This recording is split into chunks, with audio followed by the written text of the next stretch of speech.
the Johnson Wax Program with Fibber McGee and Molly.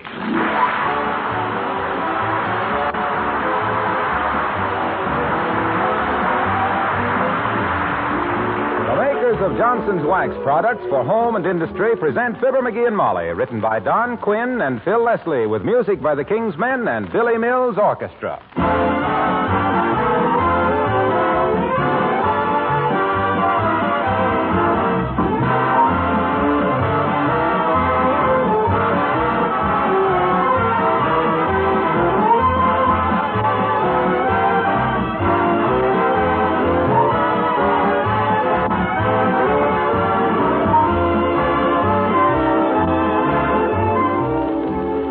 Right now, in December, you can bring a little springtime into your kitchen with Johnson's Glow Coat. Yes, sir, Glow Coat will make your linoleum floors so bright and cheerful and downright beautiful that you'll think of the sunny days of April and May. And Glow Coat will do that little job almost by itself because it's so easy to use. There's no rubbing or buffing with self-polishing Glow Coat. You simply apply and let dry. And in 20 minutes, your floors gleam with a beautiful, tough, long-lasting polish. Glow Coat protects linoleum and other floor surfaces against wear, dirt, and moisture. It actually adds greatly to their life. If you haven't yet tried Johnson's self-polishing Glow Coat, get a package this week. Notice how smoothly and evenly it dries, without any streaking. You'll be delighted with its uniform high quality, and you'll understand why millions of women everywhere give first choice to Glow Coat.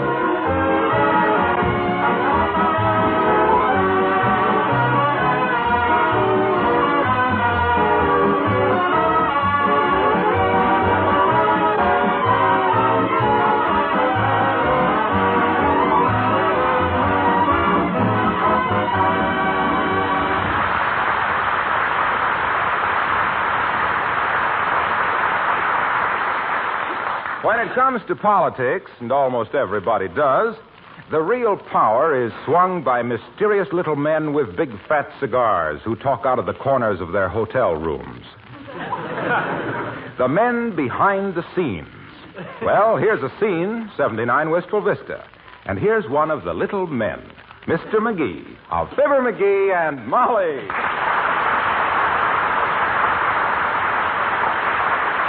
Yes, sir, it's just like I says, Molly. When I throw my political savvy behind a candidate, he's as good as elected. Now, you take the last election they had here in the state. The gubernatorial election? No, the one for governor. Oh, that. Yeah, they consulted me on tactics all through the campaign. How to get the veterans' vote, up to what age can a candidate kiss a baby without getting his puss slapped. And what happened? He was elected. Who was? The governor. Well, naturally, but which candidate? Well, mine, of course. Which one was that? Why, the one that won. You don't think I'd go to work and throw my weight behind a loser, do you? Well, what was his name? I should know it, I suppose, but now, wait a minute. Isn't it Jones, Governor Jones? Oh, yeah, Jones, that's it. Governor Jones. I knew it was a foreign-sounding name. I'll never forget when I first... Come in. Oh, hello, Dr. Gamble. Nice to see you. Hello, Molly. You're looking well. That's more than we can say for you, Arrowsmith. You got a longer face than John Carradine from a side seat at the Bijou.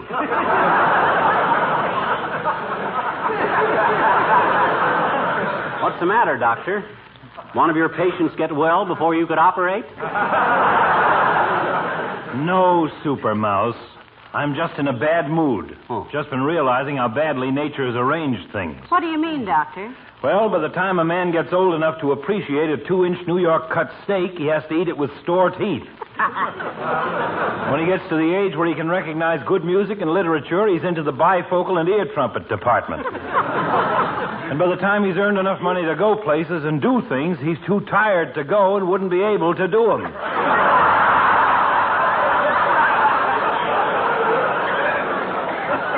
I think people ought to be born at the age of 75 and live backwards. Wouldn't work, Doc. Wouldn't work.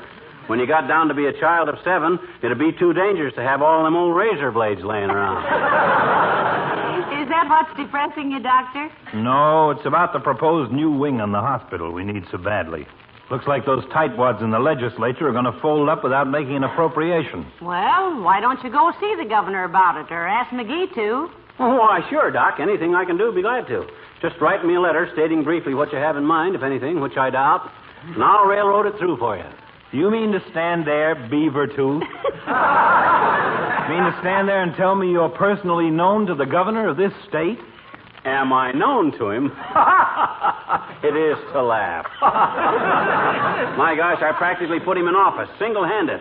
You see these two fingers, Doc? Well, me and the governor are just like that. This one's me and that one's the governor. Grimy little chap, isn't he?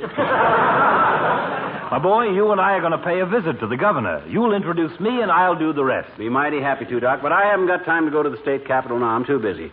I'll give you a note to him, telling him I think you're a ham-handed old iodine artist and the mortician's best friend, but a nice guy for all of that. I haven't got time to go to the state capitol either, McGee, but we don't have to. The governor will be here in town this afternoon at the Wistful Vista Biltmore. Isn't that wonderful, McGee? Your old buddy, the governor. Imagine that. He's going to be right here in town. And... What? Oh, my gosh. What a break this is. Running into a friend of the governor's. Why, this is destiny. I'll pick you and Molly up at 4 o'clock. Now, be ready. No. Oh, my gosh. Me and my big, fat, loud voice. Now I am in a spot. What am I going to do?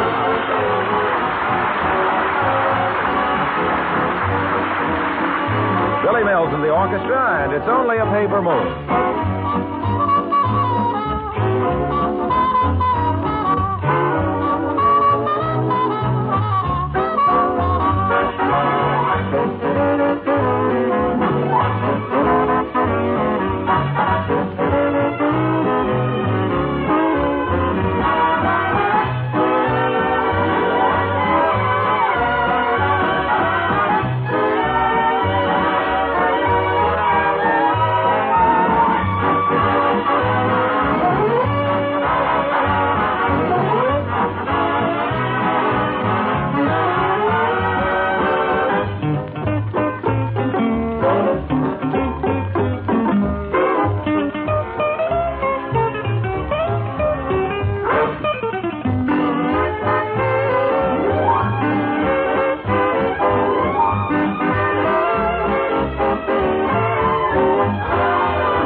My gosh, Molly, I'm in an awful spot, you know it? I got introduced, Doc, to the governor, and I don't know the governor from John's other wife. Well, dearie, when you claim to be the governor's right hand, you mustn't be surprised if everybody wants to shake you. Yeah, but what'll I do? My gosh, I can't... Mrs. McGee. Mr. McGee, creepers, are you ever the talk of the town? Yes? I am? Everybody's talking about how you and the governor are going to have a private consultation about appropriating enough money to build a wing on the hospital this afternoon in his hotel room. I think a hospital wing in a hotel room would be rather unique. Imagine a house detective peeking over the transom at your fever chart. So, that Doc Gamble's been blabbing his head off, has he? That guy's got a bad habit of turning on his voice and leaving it running. Jeepers, I didn't know you were a big shot in politics, Mr. McGee. Wait till I tell the kids at the store that I've got a room at a boyhood friend of the governor's house. Yeah, well... As long as you are such a big politician, Mr. McGee, I wish you'd do something about that stoplight at 14th and Oak Streets. It turned red again this morning just as I drove through it. And I almost hit a policeman. Again? That's the third time that's done that to you, isn't it, Alice? Fourth, Mr. McGee. Oh. Well, I always say you can't trust a stoplight or a salad with radishes in it. I'll speak to the governor about that light, Alice. What this town needs is more red lights that stay green. Well...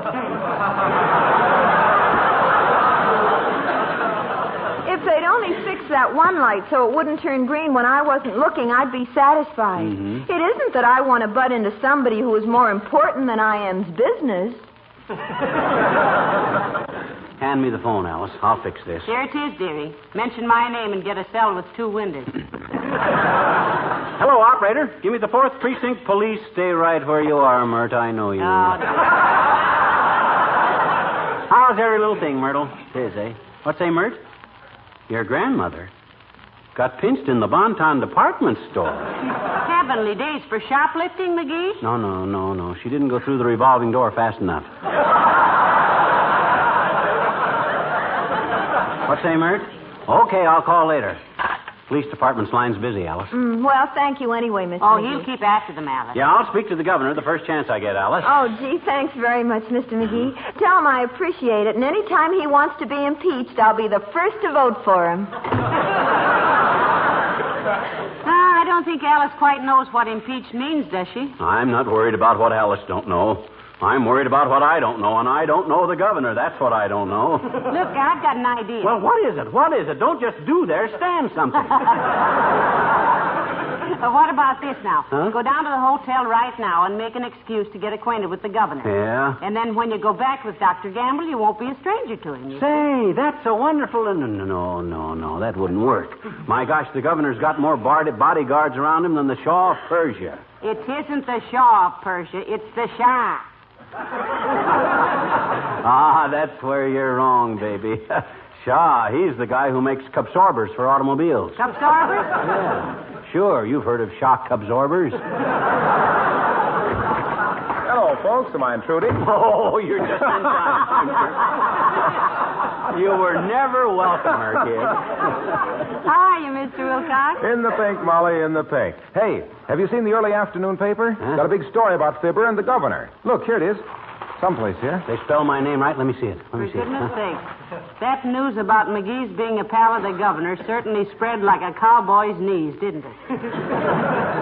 Let's see it, Mr. Wilcox. Yeah, now let me see. What page is that on? Oh, come on. I know it was near our Johnson's Wax advertisement. Incidentally, did you see our new ad? No, I didn't, Junior, and I'm not the slightest bit interested in... Careful, dearie. Little Wisconsins have big racines, you know. Well, what I mean is I'm more interested in seeing that story about me they're running. Hurry up, Junior. Hurry up. Well, it's right here someplace. But hey, don't miss this Johnson Wax ad. Look at the gleam on that furniture. Look at the cleanliness of that living room. And get a load of the happy look on that housewife's face. Isn't she the most delighted-looking woman you ever saw? Please, Mr. Wilcox, get to the story. I see. Well, that beats me, kids. I could have sworn that story was in this edition. Because when I turned the page with the Johnson Wax ad on it... Hey, did you notice the headline on this ad?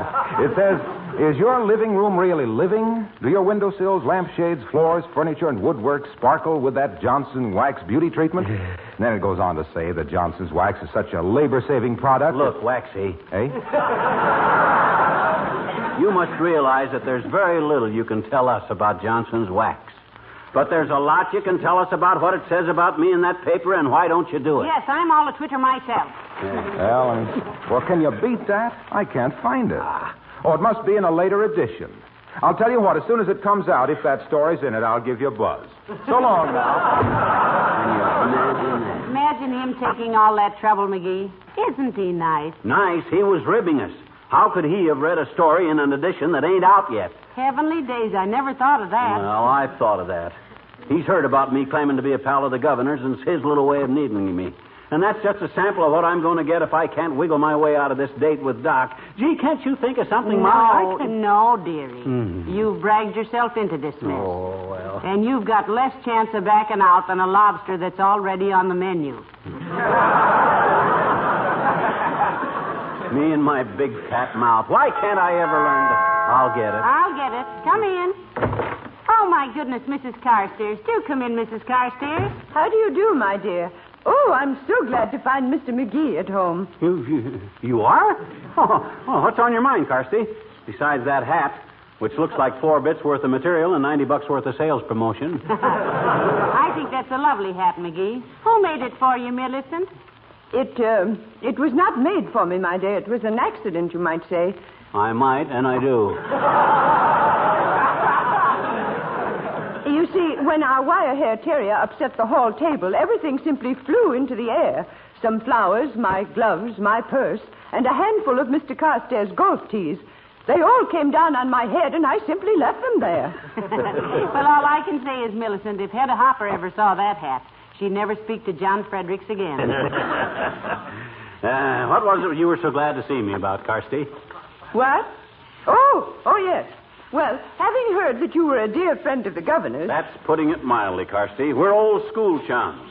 We used to sleep together in geometry class.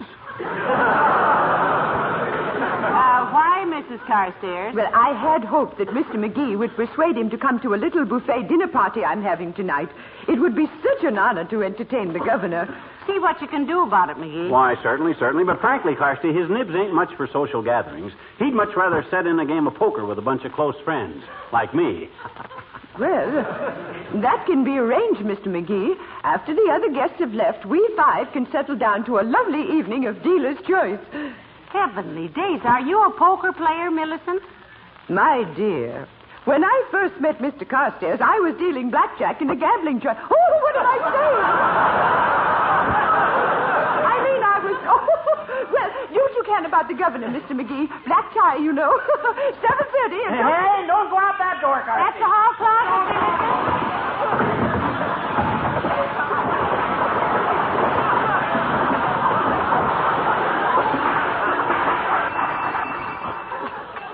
Noisy little room, isn't it?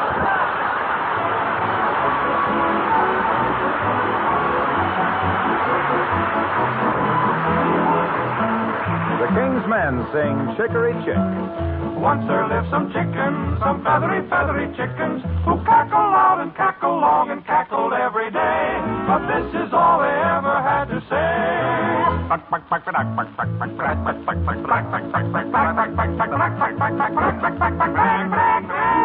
Then they heard a brand new word. Now they cackle gaily all a day.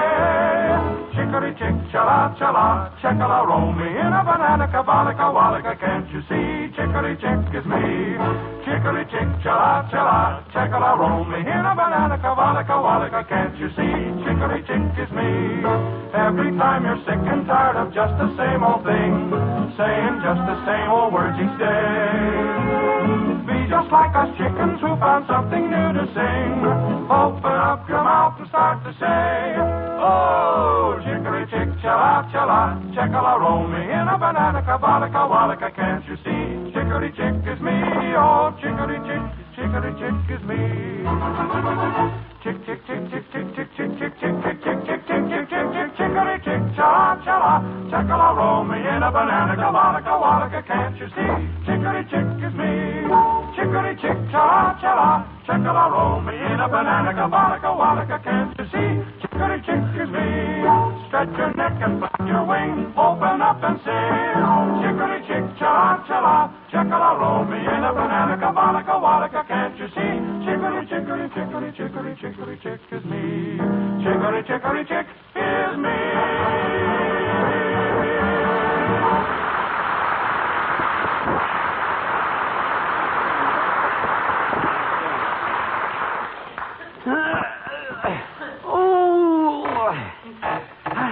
Ouch.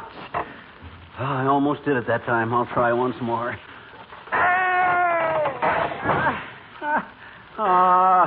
McGee, what broke?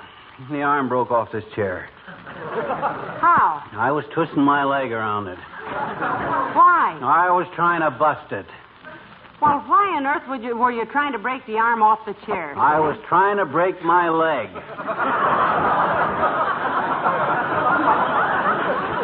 No go, though. It hurts too much. I got to think of something else. Well, it does seem a little drastic, breaking your leg to get out of an appointment. Why don't you just call Dr. Gamble and tell him? I'll get it. Come in. Oh, it's Mayor Latrivia. Good day, Your Honor. Hi, Latrivia. Hello, Molly. McGee, my dear fellow. Glad to see you, old chap. Have a cigar. How are you feeling? I'm a little suspicious of that jolly approach, to be strictly truthful. When I shake hands with a politician, I always count my fingers afterward. Oh, that's very good, McGee. Very good. Do you mind if I send that to Reader's Digest? It'd be only fair. That's probably where McGee got it. What's on your mind, Latrivia? And don't tell me this is purely a social call. There's a gleam in your eye that I haven't seen since election time. My dear lad, I assure you I have no ulterior motive. That is, unless you consider a request for a small favor ulterior. Well, considering that he doesn't know what ulterior means, Your Honor, you may proceed with whatever you have in mind. Yeah, open up, kid. What's the small favor? City treasurer get caught with his budget down? You want me to go to prison for him for a few years, or what? It's just this, McGee. As it happens, Governor Jones and I are on opposite sides of the political fence. But that does not keep me from admiring him for his integrity and decent administration. Why, since those hallowed days when our pioneer ancestors first set foot on the shores of this great country, with intolerance behind them and the wild elements, Pardon me, surrounded on all sides by fierce savages and... Did you speak to me, Mrs. McGee? She's trying to hand you your hat, Latrivia. You dropped it on the floor, Mr. Mayor. Oh, thank you. I guess that's what started me off. I always make a speech at the drop of a hat. I'm sorry. Look, McGee, just ask the governor one thing for me, will you? Ask him if the new racing commissioner... I'm sorry, Latrivia. You better ask him that stuff yourself. But I can't get an appointment with him. I've been trying all day. Then when I heard you were one of his bosom friends... Throw out your chest, dearie, and show his honor what a bosom friend looks like. Look, Latriv, once I got the governor elected, he was on his own, see? I didn't tell him how to run the state. When he comes to me for advice, that's different. But I never butt in. You better write him a letter. Very well. That's to be your attitude, McGee. But don't come to the city hall asking for favors, because you strike me as being... He didn't strike you at all, Mr. Mayor. I never lifted a finger at you, you big baby. I didn't say you did. I merely said you struck me as being... I was watching you both every second, and he didn't touch you. You're just whipping up a case of false arrest for assault and battery, Latrivia. I'm onto your tactics just because I won't go to bat with the governor for you. I am not whipping up a case of anything. That's perfectly all right, Your Honor. If we want a case of anything, we'll buy it ourselves. Just because root beer is hard to get... I was not referring to a case of beverages of any kind. I was just saying... Why don't you want to refer to beverages, Latrivia? What are you trying to hush up? You working in with the liquor interest? No, I am not. I am not, and you know it. I'm a teetotaler myself. How much tea do you total in a year? I don't teetotal. Total tea. I mean that I'm not... Don't get so excited. Take the tea. I'm not excited. It's merely that you impressed me. Oh, so now he impresses you. Flattery will get you nowhere. I may impress you, but I didn't intend to flatter you. I merely stated that I struck you. You struck me as the salt and bath. You said you had no ulterior motive. That is what I was... The governor! He did... It's not...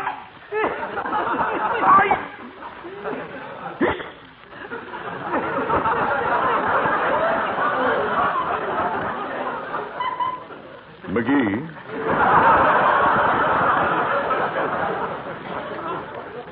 Yes? Come to see me at the City Hall tomorrow. Come up in my private elevator. I thought your private elevator was out of order. Safety control busted or something. Oh. I didn't know you knew that.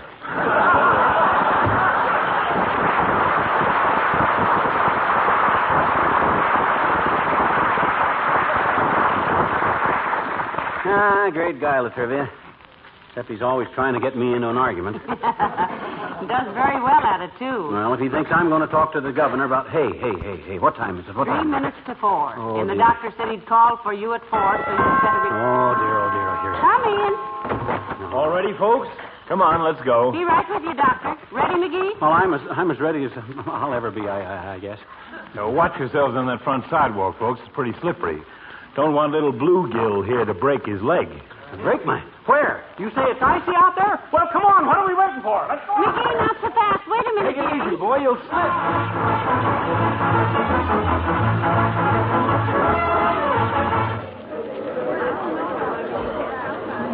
Look, Doctor, hadn't we better call the governor's suite and be sure he's much too busy to see anybody? Yeah. We just can't go busting up there without being expected, Doc. I've taken care of that. I just called his room and told him his old pal, Fibber McGee, was coming up to see him. Oh, well, what did he say to that? Well, I didn't actually speak to the governor himself. A state trooper answered the phone.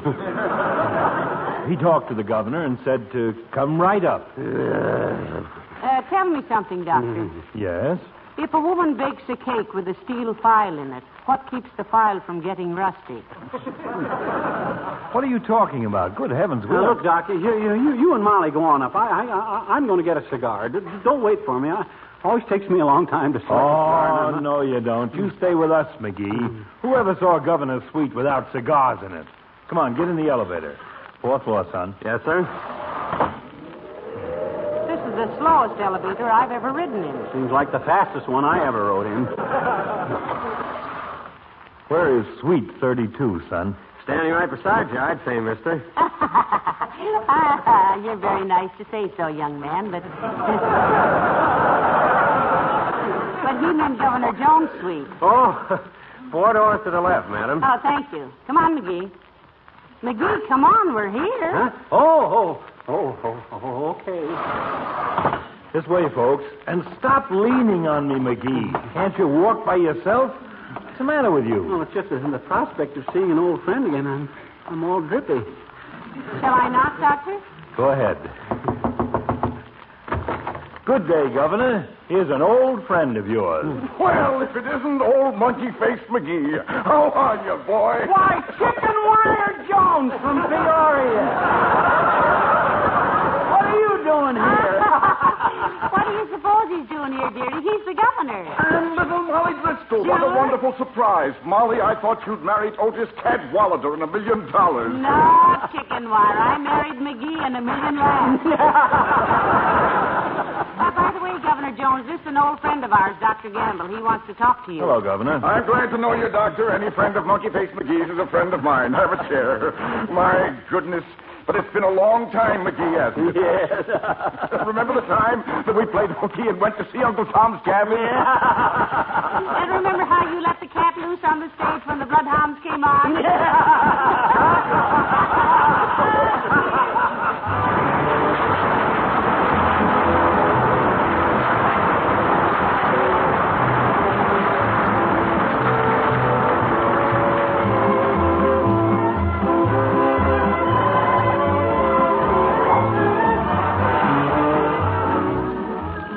You know, there's something important I haven't mentioned lately, and that's the health advantage of a waxed home.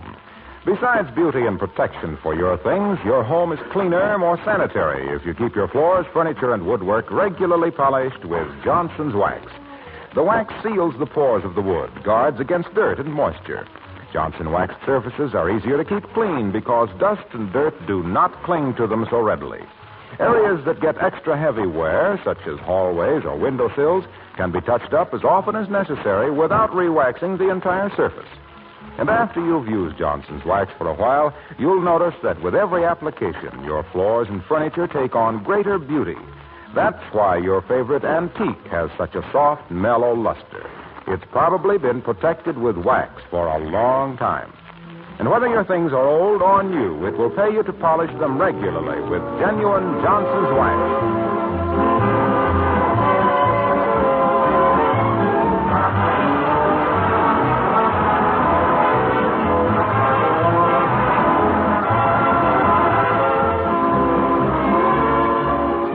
My gosh, Molly.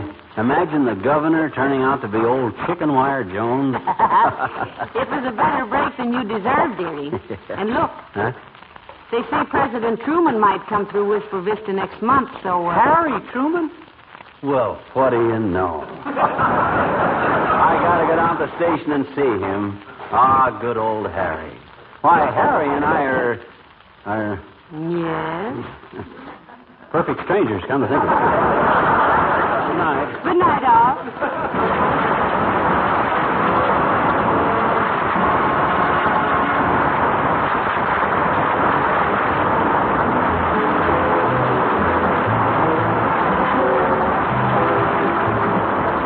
This is Harlow Wilcox speaking for the makers of Johnson's Wax products for home and industry, inviting you to be with us again next Tuesday night. Good night. This is the National Broadcasting Company.